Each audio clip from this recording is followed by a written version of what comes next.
Bom dia, meus amigos do primeiro ano do Colégio NAP, como é que estão vocês? Estamos fechando as nossas atividades, não é isso? Dentro em breve, vocês estarão se preparando para o SSA, primeira etapa. Que coisa boa, não é? A primeira nota de vestibular que vocês vão ter. E mais 2 anos, vocês fecham essas notas com o SSA segunda etapa, SSA terceira etapa, e certamente estarão habilitados para estudar numa das melhores universidades estaduais aqui do Nordeste. Que coisa boa, que vitória fabulosa vocês estão começando a construir desde agora. E é assim que a gente planeja e realiza o futuro. Planejar é antecipar o que pode acontecer. Realizar é fazer acontecer aquilo que a gente planejou. Claro, tirando as eventualidades, as intercorrências, aqueles aspectos que a gente não queria que acontecesse, mas aconteceram. Mas a gente tinha um projeto maior para atingir. E aí essas dificuldades não nos atrapalharam. Tá vendo? Vocês são donos do próprio destino. Mesmo que aconteça um monte de coisas que estão fora do controle de vocês, vocês estão sendo habilitados, isto é, vocês estão sendo educados, preparados para o desconhecido, para o imponderável, para o imprevisível. Calma é das ferramentas, dos instrumentos mais importantes. Calma para resolver problemas. Depois, analisar o problema. O que é que está atrapalhando? O que é que eu tenho que afastar? Tudo isso. Você vai amadurecer também, porque a idade vai dando a gente, os hormônios, vai dando a gente também condições para pensar melhor, pensar com mais cautela, planejar com mais cuidado. Tá vendo? O sonho é isso. Sonho é um projeto que a gente tem grandioso e que a gente pode tornar realidade se a gente pegar esse projeto e disser o que é que a gente pode fazer para que esse sonho se torne realidade, né? Se concretize. Então aí você vai tirando do sonho aquilo que não é possível se construir, aquilo que não é possível se fazer. Porque senão você vai passar a vida inteira sonhando e não realiza nada. Então, sonhar é importante, mas a cabeça nas nuvens e os pés no chão, para que a gente possa caminhar e fazer acontecer esses sonhos. Muito bem, em filosofia, nós estamos nos preparando SSA parte 1, SSA parte 2, parte 3, que não vai ser mais comigo, não é isso? Mas você tem que começar a preparar isso agora. SSA parte 1, o que é que a gente precisou saber para chegar até esse final de ano, não é? Essa preparação, essa despedida de aulas e o início de revisões. Primeiro a gente teve que aprender o que danado era o ser humano. Antes de a gente aprender o que é filosofia, para que servia a filosofia, qual a utilidade da filosofia, a gente primeiro percebeu que o único animal da natureza que filosofa, ou seja, que tem amor pela sabedoria, pelo conhecimento, o único animal que se pergunta por quê, para quê, como, quando, onde, de que maneira, é o ser humano. Aí a primeira aula que a gente precisou ter é: quem somos nós? O que é o ser humano? E aí o nome dessa aula, naquela fichinha que a gente teve antes de começar a usar o livro, é Antropologia Filosófica. A condição humana. Somos nós. Quem somos nós? Aí nós descobrimos que, do ponto de vista da ciência, biologicamente, nós somos uma espécie classificada como Homo, gênero, sapiens, espécie. Você está lembrado que foi um sujeito, não é, chamado Carl von Linnaeus, um sueco, não é, que escreveu um livro chamado Taxonomia, em que ele criava uma classificação para os seres vivos, os vegetais e os animais. E nessa classificação, não é, Linnaeus colocou o ser humano. As plantas, os bichos e o bicho ser humano. Mais tarde, né, a gente descobriu que o ser humano é resultado de uma evolução, como muitas outras espécies. Aí entra um outro pensador chamado Charles Robert Darwin. Darwin, né, é um médico inglês, né, biólogo também, né, a gente chamava naquela época do século XIX naturalista, né, era um camarada que abrangia um monte de ciências ligadas à vida.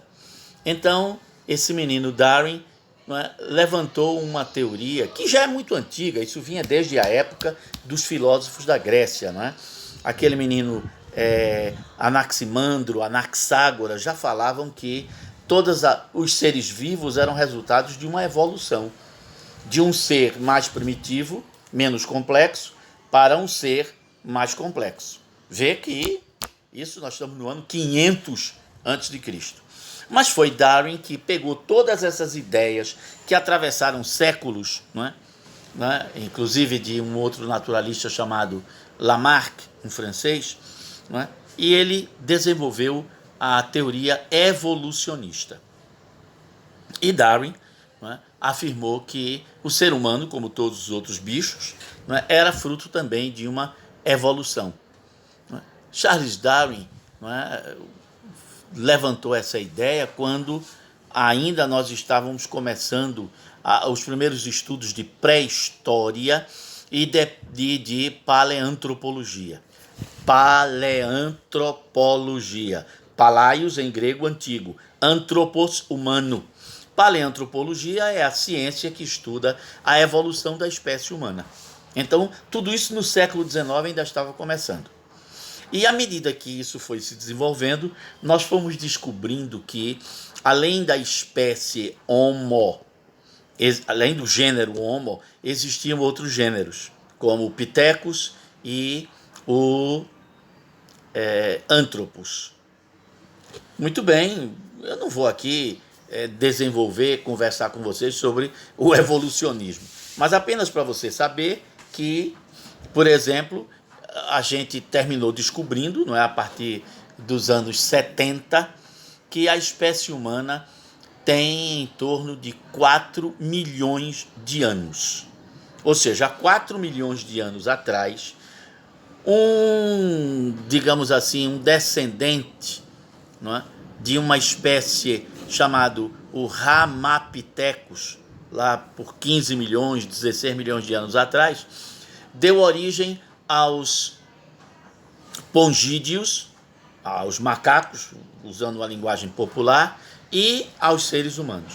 Há 8 milhões de anos surgem os macacos como nós os conhecemos hoje.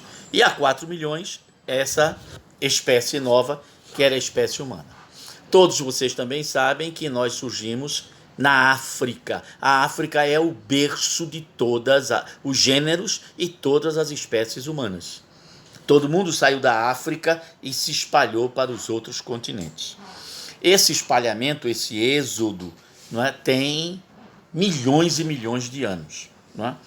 A gente calcula que há 1,5 milhão, 2 milhões de anos atrás, alguns gêneros e espécies humanas chegaram na Ásia. Há 1 milhão de anos chegaram na Europa. E talvez há 100 mil, 50 mil anos, as datas são imprecisas, chegaram às Américas, como também à Oceania. Não é? e uma espécie só terminará sobrevivendo, os sapiens. As outras espécies, Pithecanthropus erectus, Australopithecus, Homo neanderthalensis, Homo grimaldensis, Homo cro-magnoensis, a gente tem um monte de nome, né? Zinjanthropus, não é? Homo afarensis, tudo isso desapareceu e há 300 mil anos atrás surgiu a espécie, o gênero Homo e a espécie Sapiens. E é esse Homo sapiens que vai se espalhar pelo planeta Terra. As outras espécies ou morreram naturalmente, porque não se adaptaram às mudanças climáticas que aconteceram na Terra e aconteceram durante várias vezes, ou foram destruídas, mortas, eliminadas, pelo Homo sapiens, que era uma espécie, um animal, um predador muito mais feroz, muito mais inteligente, muito mais capaz. Pois bem, o que é que caracteriza o ser humano e o difere do resto dos bichos? Como mamíferos, nós somos os únicos que temos a postura ereta. O homem é o único animal cuja coluna vertebral está numa linha vertical em relação ao solo que a gente pisa. Essa postura ereta fez com que os nossos membros inferiores ficassem diferentes dos membros inferiores dos nossos primos, não é? Os símios, orangotango, chimpanzé e gorila. Né? Eles são quadrúmanos. Os pés deles são iguais às mãos. Os nossos pés são diferentes, né? Porque nós passamos a andar em pé e esses bichos não. Claro, eles ficam em pé, eventualmente, mas eles não passam o dia inteiro andando em pé. Essa é a diferença. Nós somos bípedes, eles são quadrúmanos. Outra coisa é que essa postura ereta fez com que a nossa mão ficasse diferente das mãos dos macacos. O dedo polegar formou um ângulo reto em relação ao indicador. Isso transformou nossa mão numa pinça, num instrumento capaz de pegar, de segurar e, consequentemente, de fabricar instrumentos. Por que é que os bichos, os nossos primos, chimpanzés, orangotangos, gorilas, não fabricam instrumentos? Porque a mão deles não consegue pegar.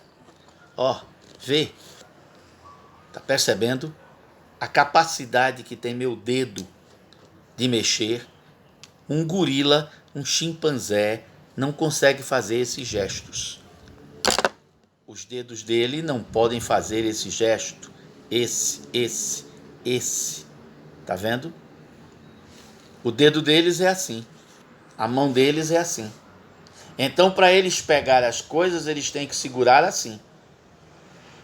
É óbvio que isso não permite a um macaco polir uma pedra e transformar a beirada de uma pedra numa navalha afiada, uma faca de pedra. Ele não consegue pegar um fio para enrolar uma pedra e prendê-la na forquilha de um pedaço de madeira, fazendo um machado de pedra. Ele não consegue construir um bumerangue, uma zarabatana. Está percebendo? Nós somos animais diferentes. E por que diferentes? A mão, a postura ereta, um cérebro desenvolvido. O nosso cérebro, ele já é, desde que o Homo sapiens, ele é muito maior do que o cérebro dos outros símios, dos nossos primos, orangotango, chimpanzé e gorila. Ele já era maior desde o nosso nascimento. E ele se tornou ainda maior, né, de 600 centímetros cúbicos que cabiam de cérebro na cabeça do primeiro Homo sapiens, até hoje 1,2 kg de cérebro. Além disso, o nosso cérebro formou várias circunvoluções, não é? Voltas, caminhos, fazendo com que a cabeça não precisasse aumentar para caber mais cérebro dentro dela. Esse cérebro também tem neurônios, células nervosas, que são capazes de se comunicar numa velocidade excepcional. Essa comunicação se chama sinapse. E essas sinapses essas comunicações formam uma rede de informações dentro do cérebro. A nossa memória é capaz de guardar muito mais informações que a memória dos nossos primos macacos, símios. Além disso, a gente traz essa memória para o presente, para o momento de agora, quantas vezes a gente quiser. A gente seleciona a memória que a gente quer. E essa memória também faz com que a gente não repita certos erros, coisa que os animais não têm, a não ser que eles sejam adestrados, treinados por um ser humano. Mas eles por si só não têm essa memória fabulosa. Outra coisa também, a nossa visão, a visão binocular, a visão capaz de ver em tridimensionalidade, a visão de ver a distância, de distinguir bem os objetos.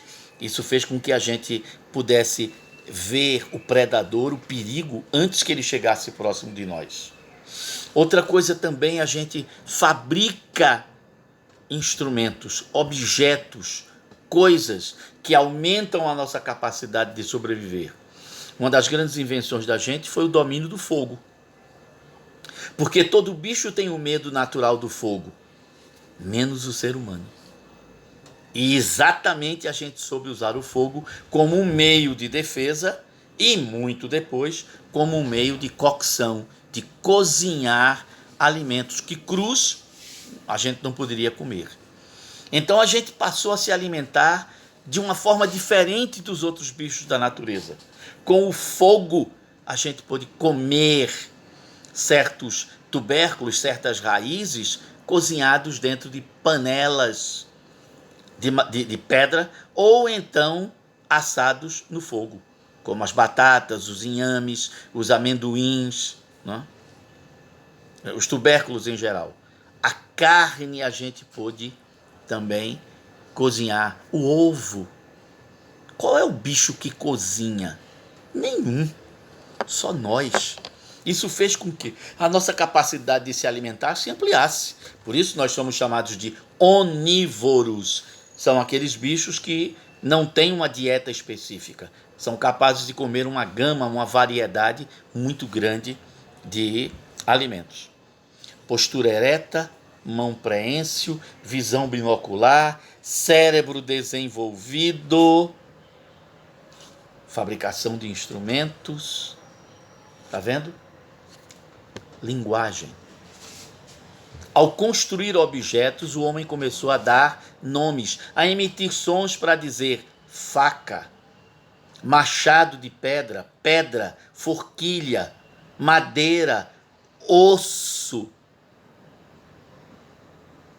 zarabatana, bumerangue, arco, flecha, corda, cipó, árvore, céu, nuvem, fogo. Para cada coisa havia um som. É a linguagem simbólica articulada, porque a gente transforma sons e dá a eles um significado. E outra coisa, a gente junta um som com o outro. Faca, corda e assim por diante. Vê que negócio fabuloso. Qual é o bicho que tem uma linguagem desse tipo? Nenhum. Ah, claro, bichos têm linguagens, isso eu sei. As baleias têm uma linguagem, os golfinhos têm a linguagem, macacos, as abelhas dançando, voando, também têm uma linguagem. Mas é a mesma linguagem há milhões de anos. Os códigos não mudam. E os significados são restritos. Nós não. Cada grupo humano vai desenvolver a sua linguagem. Quantas línguas existem no mundo? Pelo que a gente pôde contar até agora, mais de 6.000. Isso são as línguas que existem. E as línguas que já existiram e não existem mais. Vê a quantidade gigantesca de línguas que o homem criou. Qual é o bicho que tem uma variedade dessa? Nenhum. Com a linguagem, a gente pôde transmitir o nosso conhecimento para outras pessoas. Os nossos filhos não nasceram sabendo as coisas. O homem é um animal, tá, aí é esquisito, é estranho, diferente dos outros. Todo mamífero, quando nasce, ele se levanta para poder mamar. A mãe não precisa ensinar, meu filho, vem cá, vem mamar, chega aqui perto do peitinho de mamãe. Não, não existe isso. Ele se levanta tropegamente, a mãe vai incentivando ele com o focinho, lambendo, ele vai, né, pisando nas patinhas, né, e vai chegando junto do úbere da mãe, das tetas. Bota a boquinha e começa a sugar. Não. Ser humano é assim? Não. Quando nasce, se você não levá-lo até o seio, ele já nasce sugando. Pronto, mas também é a única coisa que ele sabe. Mas se ele não for levado, ele não fará isso nunca sozinho. Ele vai morrer deitadinho no chão. Então, o ser humano tem que aprender. Isso é importante. Aprender. Aprender a falar, aprender a andar, aprender a falar, aprender a pedir as coisas, aprender a ouvir não, aprender a ouvir pode. Você está vendo? A educação humana não é um adestramento. É um processo longo, porque a gente aprende o tempo todo. Animais aprendem e param. Pronto, dali para frente ele não vai saber mais. Não é? Aí o vento batendo aqui nas coisas, não é? Então, daí para frente ele não vai saber mais. Mas o homem não. Não tem limite para o aprendizado. A vida inteira ele pode aprender. Então, isso fez com que a gente pudesse transmitir todas as nossas experiências, tudo que a gente pensa, tudo que a gente fabrica, tudo que a gente faz, tudo que a gente sente. O nome disso? Cultura. Esse conjunto de experiências que o homem cria do ponto de vista material, coisas físicas, e do ponto de vista intelectual, que também é chamado de espiritual, mas não entenda aí espírito no sentido de alma imortal. Espírito aí no sentido de psique, o intelectual. Então, o homem inventou o canto, a dança, a música, o verso. Não é? O homem inventou objetos para se enfeitar, para colocar sobre a cabeça, nas orelhas, na boca, no nariz. O homem inventou a tatuagem. Isso não é de agora, não. Eu estou falando de milhares de anos atrás, isso existe. Tá vendo? É a cultura. Pronto. E o homem é o único animal que olha para o céu e pergunta: o que é isso? Por que chove? O que é o trovão, esse barulho? O que é o raio, essa luz? O que é a enchente? O que é a cachoeira? Por que essa floresta tão grande? Por que esses animais? Por que a doença? Por que a morte? Por que só as mulheres têm filhos e os homens não? O que é a vida? Pronto. Ao fazer essas perguntas, o homem quis uma resposta. E a primeira resposta que ele cria é o mito. Tá vendo? Antropologia filosófica, a condição humana, as primeiras perguntas, o homem começa a responder, criando narrativas para explicar e justificar o funcionamento da realidade. Justificar a própria vida, a própria existência. Aos poucos o homem vai atribuindo aquilo que ele não compreende, não é? Um poder divino, um poder superior, um poder sobrenatural. Não é? As forças da natureza serão transformadas em forças sobrenaturais. É a origem dos deuses.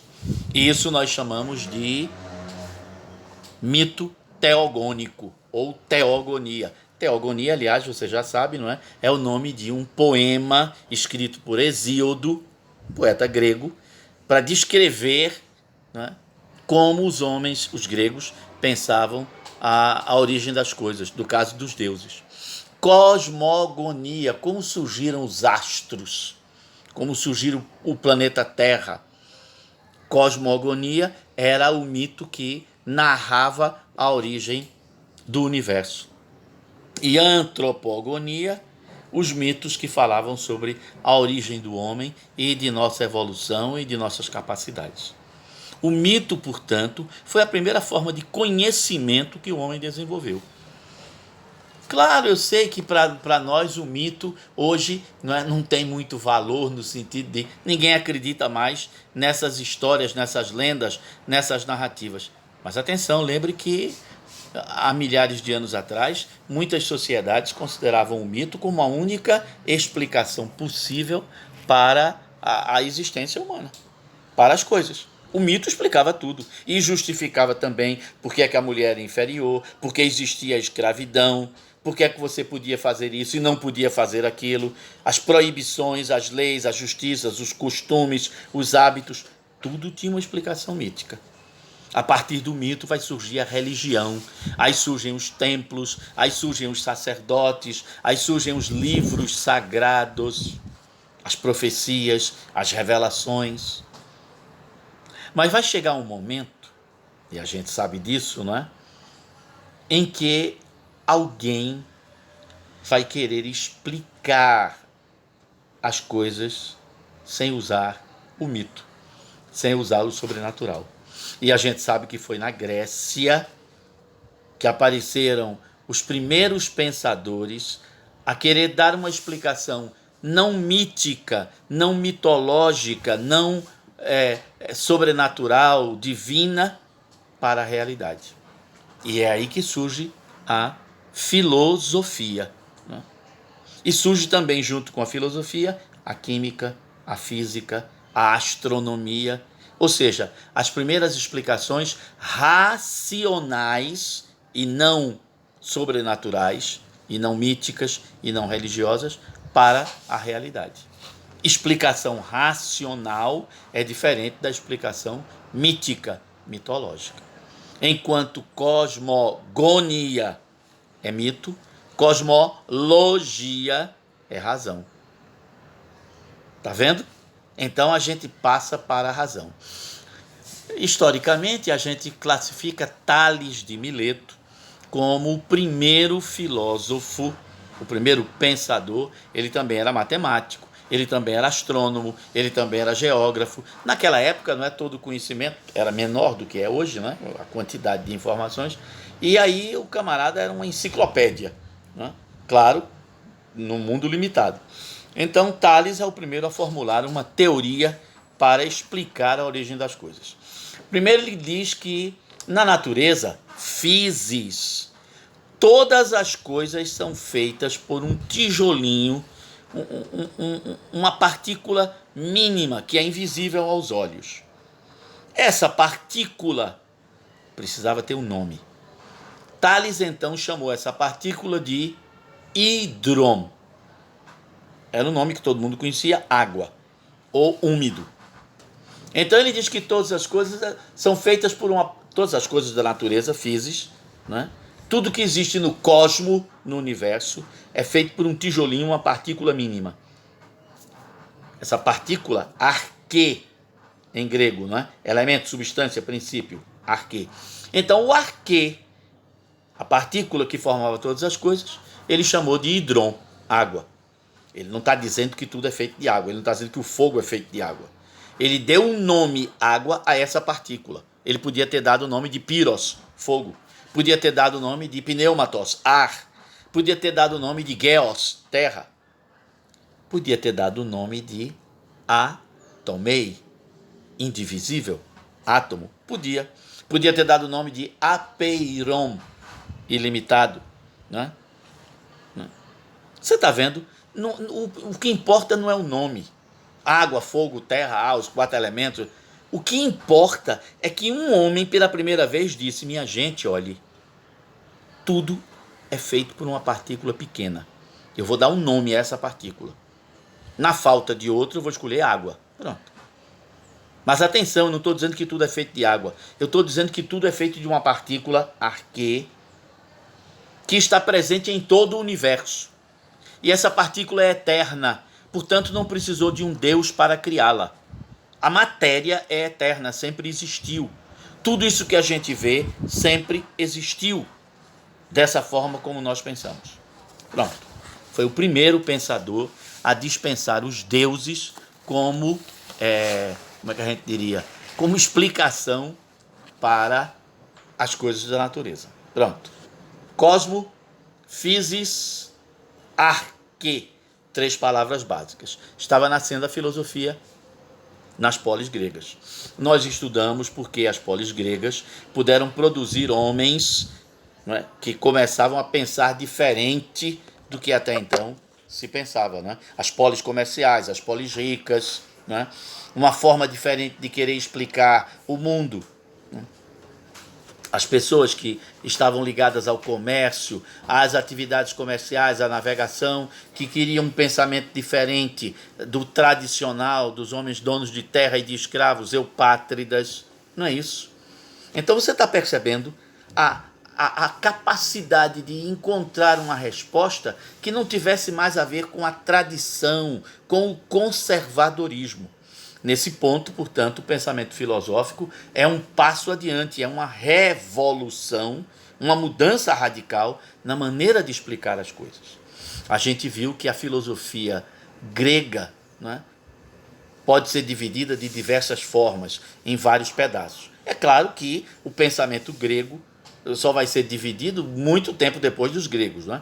A gente aprendeu que foram os padres na Idade Média, os pensadores da igreja, que usaram Sócrates como um referencial para dividir a filosofia.